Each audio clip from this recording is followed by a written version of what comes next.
Bem-vindos a mais uma análise. Hoje vamos mergulhar direto num dos paradoxos mais profundos e intrigantes já debatidos na história da teologia: a cognoscibilidade de Deus. Afinal de contas, como é que mentes tão limitadas como as nossas podem sequer começar a entender algo que é absolutamente infinito? O nosso objetivo aqui é destrinchar as fontes históricas para ver exatamente como os maiores pensadores, ao longo de séculos, tentaram equilibrar essa corda bamba entre o Deus que permanece eternamente oculto e o Deus que, pela graça, se revelou a nós. Para a gente realmente captar o peso dessa tensão, precisamos começar pela base. Olhem só a pergunta que o livro de Jó faz. Porventura desvendarás os arcanos de Deus ou penetrarás até a perfeição do Todo-Poderoso? Essa pergunta retórica é um banho de água fria na presunção humana. Ela já estabelece de cara que o mistério é o nosso ponto de partida. A premissa aqui é super clara. A mente finita jamais, em hipótese alguma, conseguiria mapear ou dominar intelectualmente a perfeição do ser infinito por conta própria. Mas, e aqui entra o grande porém, a gente vira a página e dá de cara com uma afirmação fortíssima de Jesus no Evangelho de João. Ele diz com todas as letras que conhecer o único Deus verdadeiro é a própria definição de vida eterna. Percebem o tamanho do problema? Isso cria a tensão central do nosso estudo. Deus é incompreensível na sua essência? Com certeza. Mas, ao mesmo tempo, conhecê-lo não é só uma possibilidade, é literalmente o requisito inegociável para a salvação. Como é que a gente junta essas duas peças do quebra-cabeça? Para responder a isso, vamos seguir este roteiro cronológico. Passaremos por 5 etapas. Primeiro, vamos olhar para o paradoxo do conhecimento divino. Em seguida, a igreja primitiva e os escolásticos. Depois, a visão dos reformadores. A teologia da imanência e a resposta de Barth. E, fechando nosso raciocínio, a necessidade da revelação. Vamos lá? Ponto número 1. O paradoxo divino focado no conhecimento.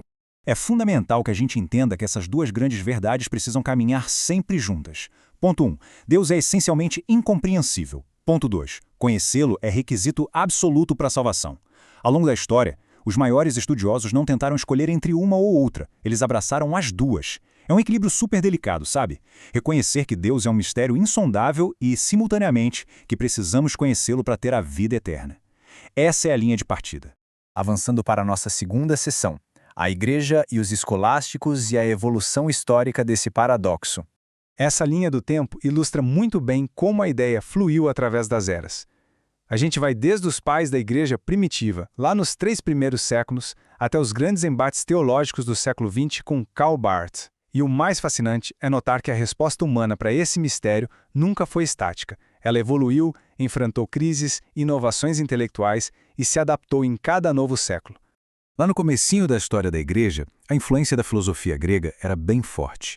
Por isso, os pais da Igreja viam o ser divino como uma existência pura, absoluta.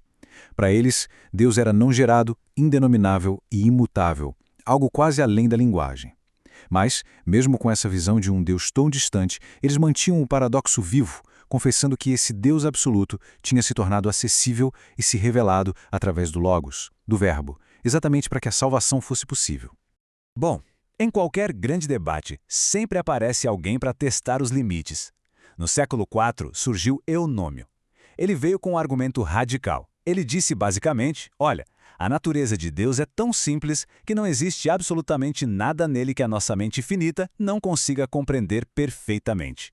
Ele tentou acabar com o mistério. O resultado? Essa visão extrema foi universalmente rejeitada por todos os líderes da época. O mistério divino tinha que ser preservado.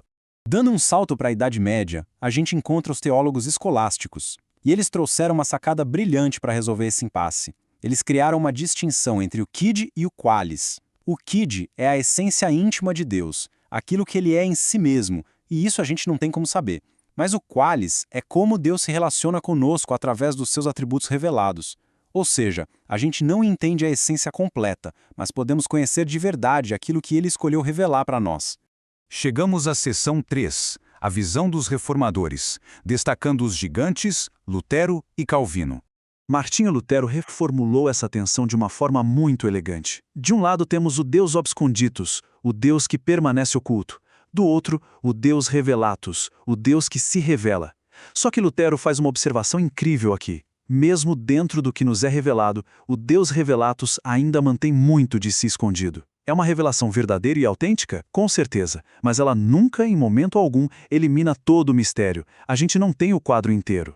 João Calvino assinava embaixo dessa ideia. Ele deixava claro que a essência divina escapa totalmente aos nossos sentidos. É insondável. Para os reformadores, se a gente tentar usar apenas a nossa razão crua, sem a ajuda de cima, vamos fracassar na tentativa de conhecer a Deus apenas olhando para a natureza. O conhecimento verdadeiro precisa de uma revelação especial que só vai fazer sentido real com a iluminação do Espírito Santo. Sem isso, estamos no escuro. E isso nos leva à seção 4, a imanência e a dura resposta de Karl Barth. No século XIX, as coisas tomaram um rumo bem diferente. A chamada teologia da imanência, inspirada em filósofos como Hegel e Schleiermacher, basicamente enfraqueceu a ideia de um Deus transcendente. Eles quase reduziram o divino ao nível do mundo material, dizendo que nós poderíamos encontrar Deus simplesmente olhando para dentro de nós mesmos ou observando o universo. E o que aconteceu? Eles acabaram negando a necessidade de uma revelação especial da parte de Deus. Mas essa ideia não ficou sem resposta. No século XX, Karl Barth entrou no debate rejeitando ferozmente essa noção de imanência. Ele bateu o pé, insistindo que é impossível achar o Deus verdadeiro apenas na história, na natureza ou na experiência humana. Para Barth, a única âncora segura para conhecermos a Deus é a revelação especial registrada na Bíblia.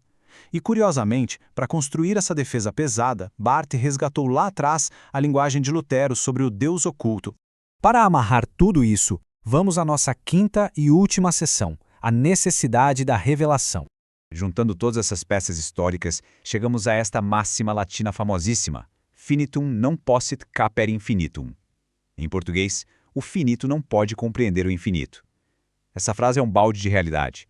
Ela define a barreira absoluta que existe. Tentar ter um domínio exaustivo de Deus seria o mesmo que tentar colocá-lo numa caixa, limitando o seu ser. E a teologia ortodoxa deixa claríssimo que isso está completamente fora de cogitação. Isso nos leva a esbarrar até mesmo nos limites da nossa própria linguagem. Pensem comigo. Para definirmos algo logicamente, geralmente colocamos essa coisa dentro de uma categoria maior. Mas Deus não tem uma categoria acima dele. Não existe um gênero superior onde possamos encaixá-lo. Então, uma definição lógica e exata é impossível para nós. O que nos resta é uma descrição parcial de quem ele é. E, honestamente, isso é mais do que suficiente. E é exatamente aqui que a beleza do paradoxo brilha. Mesmo com limites cognitivos tão rígidos, o conhecimento que Deus decidiu revelar sobre si mesmo é perfeito e adequado aos propósitos dele para nós. Não é um exercício acadêmico frio. Entrar nesse conhecimento exige humildade, uma fé semelhante à de uma criança, como a própria Bíblia diz. É um relacionamento que nos faz olhar para a majestade absoluta do Criador enquanto reconhecemos a nossa própria pequenez. Para fecharmos o nosso estudo de hoje, quero deixar uma pergunta que vai ecoar na nossa mente. Se o infinito ficasse 100% oculto, a reverência seria sequer possível?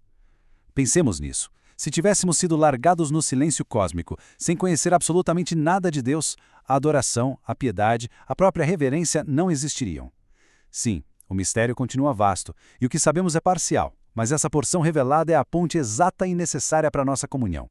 O que vocês acham? Continuem refletindo sobre isso. Um abraço e até a nossa próxima análise.